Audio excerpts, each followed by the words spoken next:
Hello বন্ধুরা, তোমরা সবাই কেমন আছো? আশা করি ভালো আছো। সুমনা সোমেন চ্যানেলে তোমাদের স্বাগত। আজকে একটা নতুন ভিডিও, ছোট্ট একটা ভিডিও শেয়ার করার জন্য চলে এসেছি তোমাদের সাথে। কারণ আমার একটা অভিজ্ঞতা হলো, যেটা হচ্ছে আমরা বাইকে করে যাচ্ছি বাপের বাড়ি। আমার বাপের বাড়ি এখান থেকে যেতে প্রায় 2.5 ঘন্টা সময় লাগে। 2.5 ঘন্টা মানে বাইকে 2.5 ঘন্টা লাগে, কিন্তু ট্রেনে করে যেতে গেলে 4 ঘন্টা 4.5 ঘন্টা তো লেগেই যায়। তো আমরা ভোরবেলা বেরিয়ে পড়েছি।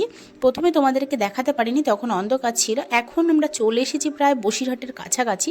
যাদের বসিরহাটে বাড়ি তারা কমেন্ট করে বলবে জায়গাটা চিনতে পারছো কি না। যে জিনিসটা তোমাদের সঙ্গে শেয়ার করব বলছিলাম, সেটা হচ্ছে আমার হাজব্যান্ড বাইক চালাচ্ছিল, চালাতে চালাতে মানে ও উপর দিকে কি একটা দেখছিল, মানে যে বোর্ডগুলো হয় না, কত কিমি লেখা থাকে, এই যে দেখতে পাচ্ছ তোমরা, দেখাচ্ছি আমি তোমাদেরকে। এই যে বোর্ডগুলো, এই বোর্ডটা ও দেখছিল মাথা উঁচু করে।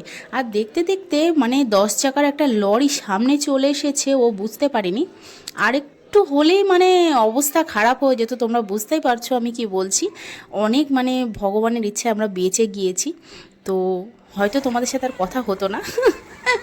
বেঁচে গিয়েছি বলে তোমাদেরকে শেয়ার করলাম ভিডিওটা। যারা রাস্তায় গাড়ি চালাবে, এদিক ওদিক তাকানোর কোনো দরকার নেই।